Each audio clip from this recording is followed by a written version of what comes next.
I'm seated here with Reverend Dr. Stephen Noll.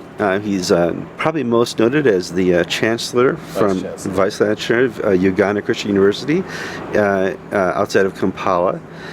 He's also now Professor Emeritus at Trinity, and you've done so many other things. Give us just a brief background for people who don't know what you've done.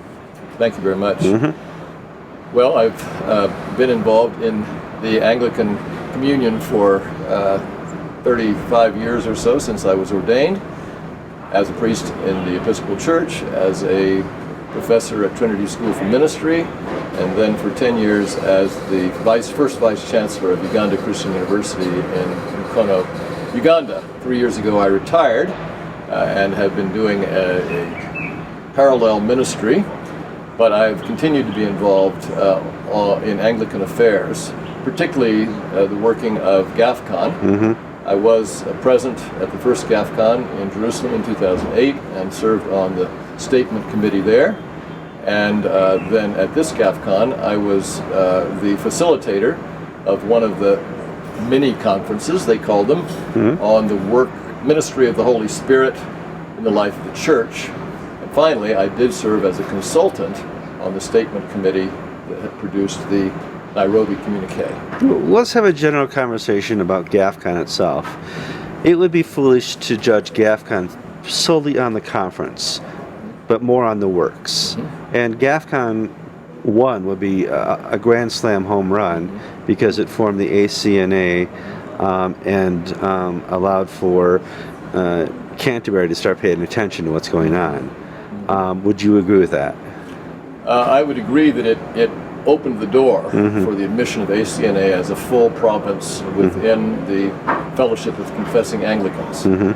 I'm not sure about the second. I wish that the former Archbishop and the current Archbishop would formally recognize sure. the existence of the Global Fellowship of Confessing Anglicans. That's not yet happened. I hope it will. Yeah.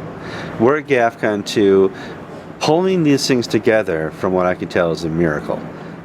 Getting multi-nations into a country, getting all the visas taken care of, getting the hotels and all those arrangements, it's beyond belief behind the scenes what has to happen. Yes, I agree. The first GAFCON was a miracle. To meet in Jerusalem with about 6 months preparation, mm-hmm. Indeed. Honestly, the second GAFCON was also a miracle. It wasn't really decided until about 6 months ago that it would even happen. Mm-hmm. And a huge amount of credit needs to go to the Secretariat, to Peter Jensen, to Martin Minns, and to the Anglican Church of Kenya. I think I myself and many people were amazed with the level of organization, the facilities, the security, everything that made this conference very successful and very happy for all who came.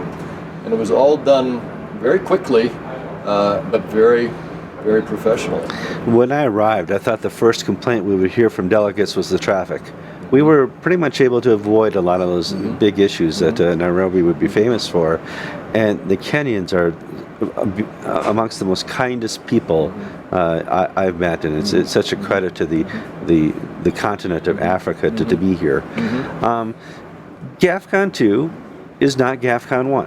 Mm-hmm. It's a different entity, and it had different goals. What do you think some of the initial goals of GAFCON II were? Mm-hmm. Well, I think that GAFCON II is a continuation mm-hmm. of the GAFCON movement, which we said was not a moment in time, but a movement of the Spirit. Right. And a lot has happened in 5 years, particularly the admission of the Anglican Church in North America and its primate into the leadership of the GFCA, Global Fellowship of Confessing Anglicans, mm-hmm. and there have been a number of other actions as well. So in that sense, I think the second GAFCON in 2013 was a continuation of the first, but it also, I think, was a step beyond the first one in light of those events, and that is expressed in the communique in several places. Communique is unique. Now, I don't know why Anglicans like to get together and write communiques. It's been the history of the primates and others. We have very famous ones from around the world, written by the primates, in struggling with very hard, strong issues. It seems like GAFCON wants to know the church is still struggling with some very difficult issues. Secular society, sexual practice, and its role in bringing conversion to the world. Yes, yes. How do you see that identified in the document? Well, I think the document itself breathes that sense of loyalty to the scriptures, loyalty to the historic formularies of the church, and especially as expressed in the Jerusalem Declaration from the first GAFCON, which tried to sort of boil down into 14 clauses what we consider to be the essence of Anglicanism in our day. And I think to that extent, the second conference is simply a confirmation and perhaps an expansion of the first. I mean, there are many clauses in the current one that we could go into that talk about the need to evangelize, the need to reach women, to women and children, the issue of Islam and the reaching out to Muslims with the gospel, various issues, economic empowerment. All of those appear in the communique and is on the agenda, I believe, of GFC as it moves forward. So take me through some of the steps of putting a report together. You are selected as a victim to be part of the group to write the report, and you have your first meeting. How many drafts does it come before you finally say, we need to take this to the delegates and see what they say? Right. Well, the statement group met on the first day of the conference, Tuesday perhaps, and then met every day. I was a consultant and I was leading a separate conference, so I was not present at all the sessions, but I was kept up to date. The draft itself went through 8 or 9 versions. As we got more information, we got input from these mini conferences. There were monitors in each one of those. I forget there were about 9 or 10 of those mini conferences, and so they fed information in. That led us then to write a penultimate draft on Friday of the conference and present that to the assembled body and in written form. And they then broke into provincial groups of all the different provinces. I think there were about 12 groups. That's correct. Some of the smaller provinces were grouped together. And they were given about an hour and a half to collect feedback for our statement committee. Now, this wasn't done in Jerusalem. Yes, actually it was. It was. It was. Yes, it was done in Jerusalem as a press person, I didn't know that. No, it was. This is similar to what was done in Jerusalem. Where the marathon came in, and I began feeling like a college student pulling an all-nighter, was that we got all of the comments in the early evening on Friday, and we had to come up with the draft before the next morning in order to present it to the final assembly. So how many comments were there submitted? I would say there were hundreds. There were hundreds of comments, and some of them, they were long, some were in email form, some were in written form. We went through every single comment and tried to determine whether it could be represented in the final document, whether it was redundant, whether it was off the table. Sure. We spent about 8 hours going over that, plus just trying to strengthen the language, the organization of the text. So when it came out the next day, it really did represent the views of all who had given input. It was a report from 1,300 people. Yeah, and I think when it received the standing ovation acclamation, that represented the truth. And occasionally there were some compromises that went along in order to be sure that we could bring everybody along. I don't believe there were any fundamental compromises, but there are people on different parts of our movement, who have different concerns, and we tried to address those. Yeah, and that's interesting because Anglicanism is diverse. Yes. And that's an understatement. Yes. Anglo-Catholic, charismatic, evangelical, and then you could subroutine out of that. All have concerns about how we're presenting ourselves to the world. Right. So some people in the Anglo-Catholic community are like, we're not really being represented fully. What can you do to help? What was done to help there? Well, let me begin by saying, actually, before GAFCON I, we wrote a document called The Way, the Truth, and the Life. That's correct, yes. And in it, we tried to identify what we called Anglican Orthodoxy. And we used the image of the three streams, evangelical, Catholic, and charismatic, and said that that defined the parameters of our movement. Each of these streams has different parties, different particular positions, but we felt that they could come together under the broader basis of biblically faithful Orthodox Anglicanism. And I believe GAFCON I, we tried again to write a document that would be acceptable to representatives of each of those. The same was true this time. Of course, we did have representatives from the different streams there. And in terms of I think the Anglo-Catholics, they may be the ones who feel perhaps that they have received the least attention. I think what I would say to them is, number one, the vast majority of the GFCA represent traditions, especially in Africa, that have been affected both by the evangelical movement and also by the revival movement, which traces its roots back to the holiness tradition, and the charismatic movement is a new version of that. So it's sort of natural that when that majority speaks, they're going to tend to speak their language. But that doesn't mean that we, excuse me. That's all right. That we have rejected the concerns or the particular spirituality of the Anglo-Catholics. Right. There were certainly references in the passage about our worship and sacraments and our commitment to order, Anglican order.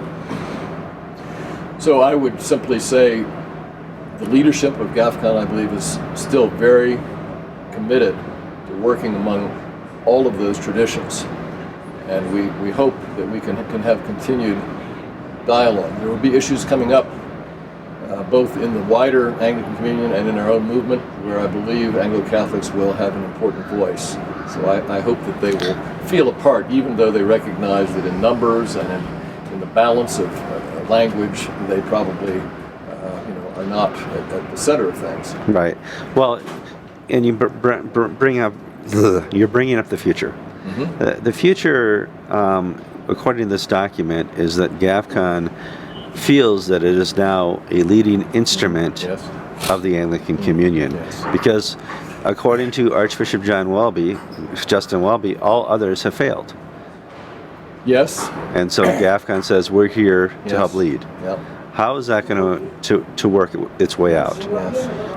I will say, and I believe you recorded it, Archbishop Welby did, I heard him preach Sunday before GAFCON, and he mentioned that he himself wanted to rethink the instruments of communion, and that they needed to be represented for a post-colonial world. Right. I agree with that. Yes.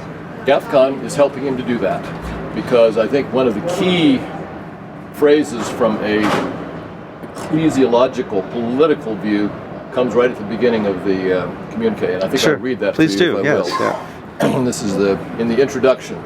It says, "In our gathering, we reaffirmed our view that we are a global fellowship of confessing Anglicans engaged in a movement of the Holy Spirit, which is both personal and ecclesial. We believe that we have acted as an important and effective instrument, small caps, instrument of communion during a period in which other instruments of communion have failed both to uphold the gospel priorities in the church and to heal the divisions among us." Now, I do think that is a potentially controversial statement, because this GFCA is saying that we are an instrument of the Anglican Communion. One thing I learned at the first GAFCON in 2008, which even surprised me a little bit, was when all of the feedback came back from the delegates, right at the beginning, they were clear on two matters. One, we are not leaving the Anglican Communion, and two, we are not going to wait for the leadership of the Anglican Communion. We are the Anglican. We are the Anglican Right. Communion. And I believe that now, in this communique, the leadership of GFCA, the representatives of GFCA have said we are an instrument and we're going to move forward. And we're doing it in the context of 15 or 20 years, where the official instruments failed to deal with a crisis that divided Anglican from Anglican. We are the future of the Anglican Communion. So that's a bold statement, but I think it's a true one. It's bold. Now, let's talk about what some of the other ramifications of the report are. There seems to be a written danger in the text of it that it could one day be a parallel Anglicanism by taking on some of the principalities of England and the authority of Canterbury and allowing border crossing in and out of places where, you know, Justin Welby is an evangelical believer, but just not enough of a believer for the people on the ground. So yes. There's a danger there. Yeah, there is a danger. Does GAFCON recognize that There danger? is a danger. Although there's also a danger of doing nothing, which is what we've done for the last 20 years, and seen churches die and be pushed out of their buildings and all sorts of things. But I would say, number one, it actually was inherent in the first GAFCON communique that GFCA was prepared in certain crisis emergency situations to move across boundaries, to take into its fellowship those that were being wrongly attacked or marginalized. Recife. Yeah, Recife is an example. Okay. And so it's not new. Right. But certainly this communique reaffirms that. Now, one thing I would say, my understanding is that decisions of that sort will be made by the Primates' Council.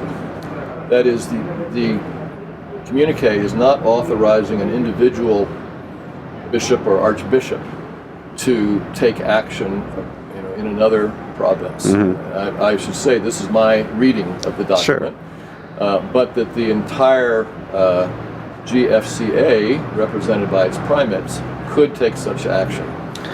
The first email I got after the final draft was put forward is, how would this stop AMIA from trying to reform by finding a friendly primate somewhere? Yes.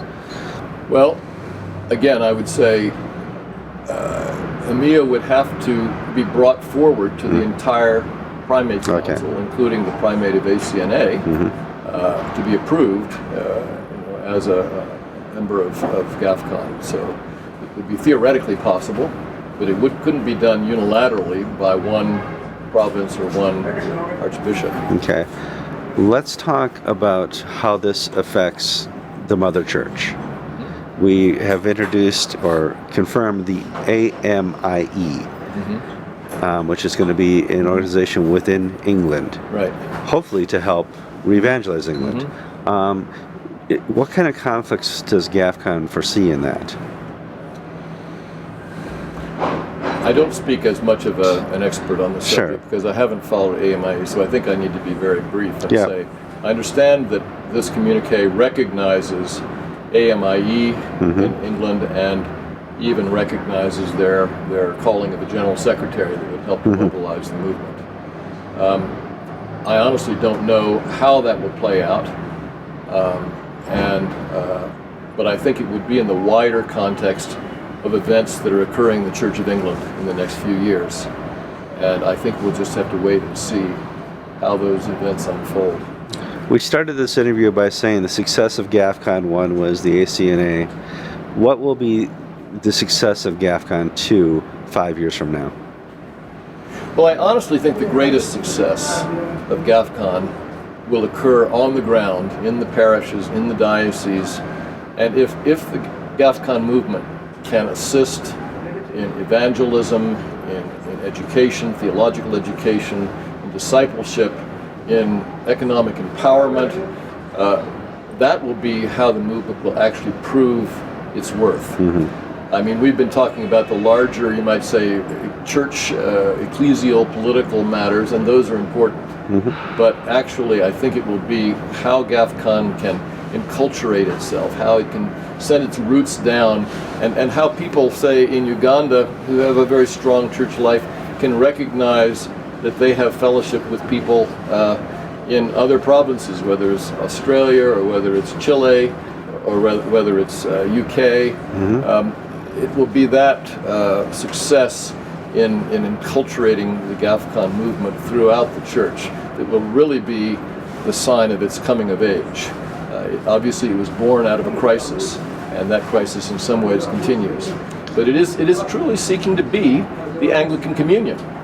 It wants to do all of those wonderful things that we've always wanted Anglicanism to do, that God has given this opportunity historically through the British Empire for a wonderful, biblically based, historically faithful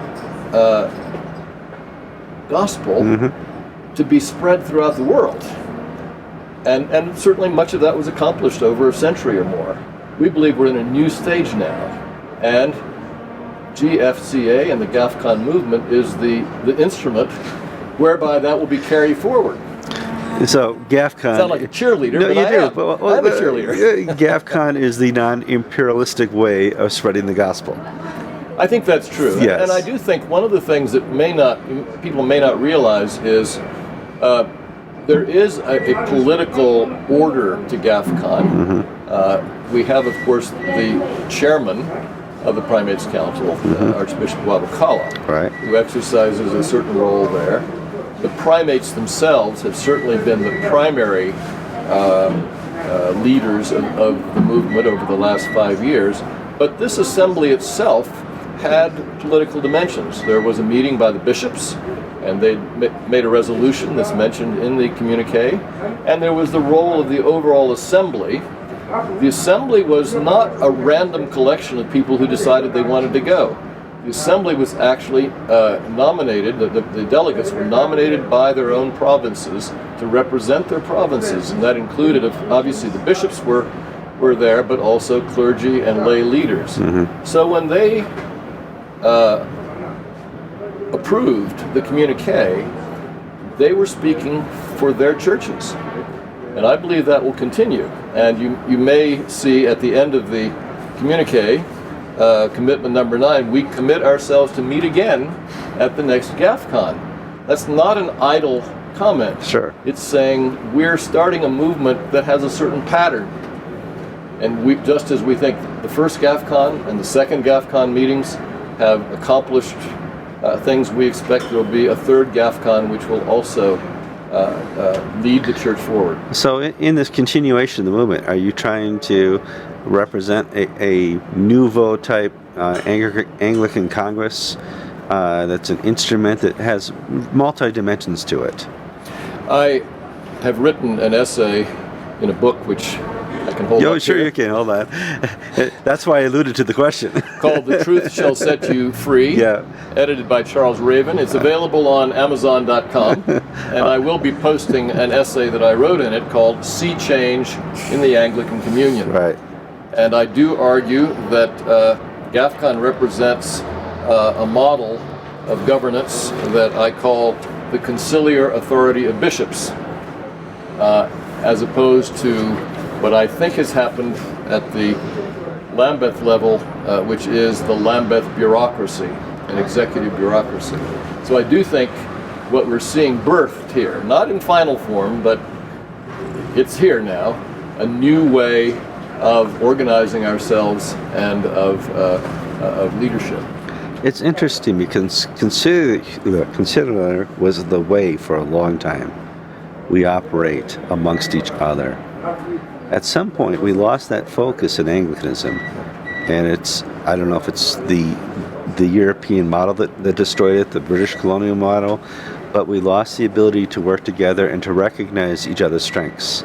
Right. Well, I give a little history here. I believe that the sexuality crisis following 1998 actually also created a political crisis of how does the communion govern itself. And the flashpoint was the Dar es Salaam primates meeting in 2007. For over 30 years, Lambeth had talked about the enhanced role of the primates, which is the more collegial, conciliar body. And after the resolution of Lambeth in 1998, the primates tried to take up the task of dealing with the open disobedience of the Episcopal Church and Anglican Church of Canada. And at Dar es Salaam, they finally laid it out that this is what we require. With the signature of Catherine Jefferts Schori. And with the signature of Rowan Williams. Yes. And Rowan Williams reneged on that commitment and continued in his unilateral role to invite bishops to Lambeth who should not have come. That led to 280 bishops not coming to Lambeth and going to Jerusalem instead. And it also led basically to the death of the primates meeting. Right. You know, Williams himself at Lambeth said that they had overstepped their bounds. So the crisis of sexuality led to a crisis of governance. And my argument is that in fact, the Lambeth communion is more top-down now than it was 10 or 15 years ago. And now, GAFCON is offering another model of leadership. I want to thank you for your time. You're very generous. Every time you see my camera, you run. But then, after a little calming down period, there's a wonderful dual culturalism you can bring to these interviews that I can't get from other well, let me say victims. this. Let me just say this for your camera. One of the things that's happened over these crisis years, I think that North American Anglicans have really come together with Global South Anglicans in a way that wasn't true before the crisis. Right. Now we know each other, we've worked together, we've lived together, and when we meet, it's not something for show. You know, let's have everybody dancing in front of the camera. We actually share together a common Anglican culture, and I think that's something which GAFCON represents. It's not just an African thing, it's not an American thing, it's not a British thing. We actually are forming a new ethos, a new culture of Anglican community. I do need to compliment GAFCON in this way. I'll do it on the record. You're very transparent. That doesn't exist in any other church architecture the way it does here. You say what you mean what you say. And I think there's something in the Bible about that. Yes. And let your yes be yes, and your no be no. And there's no overreaction to little things. And that is a compliment to the leadership of GAFCON. You know, little things happen, bad reports come out, nobody freaks out and shakes the building till the pears fall. And what a compliment. Thank you. Thank you for your time. Kevin. God bless. You're welcome.